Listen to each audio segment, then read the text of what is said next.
For today's recipe, we'll be making these big, delicious, bakery-style chocolate chip muffins.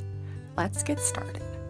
In a medium bowl, combine 3 cups of all-purpose flour, 1 tablespoon of baking powder, 1 teaspoon of baking soda, 1/2 teaspoon of sea salt, and 1½ cups of white sugar. You will need to whisk this until all of the dry ingredients are well combined. In a separate bowl, you will need to combine 3/4 of a cup of butter that is melted and cooled slightly, as well as 3 large eggs. Give this a quick whisk just to break up those eggs a little bit. And then we are going to add in 3/4 of a cup of whole milk, and we'll continue whisking until that's incorporated.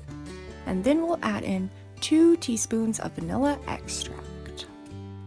We'll just give this another quick mix, and now we can add in half of our dry ingredients. And I'm going to mix this with a whisk just until everything is incorporated. Don't worry if there are some lumps.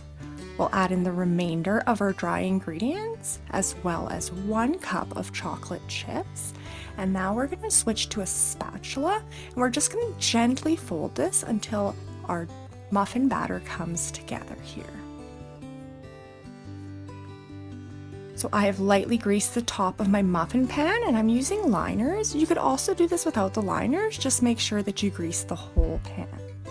I'm using a 1½ tablespoon cookie scoop, and I'm doing 3 scoops in each, so that's about 4½ tablespoons. But if you don't have one of these cookie scoops, you could also just fill them up with a spoon or a measuring cup. You want them to be almost full.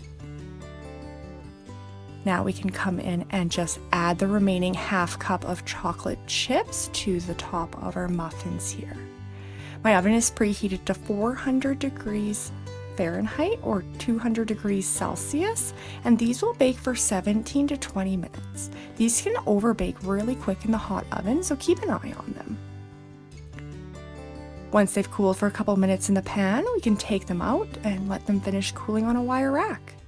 If you have enjoyed this video, I'd appreciate it so much if you would like or subscribe, and I hope that you'll join me next week. Thanks for watching.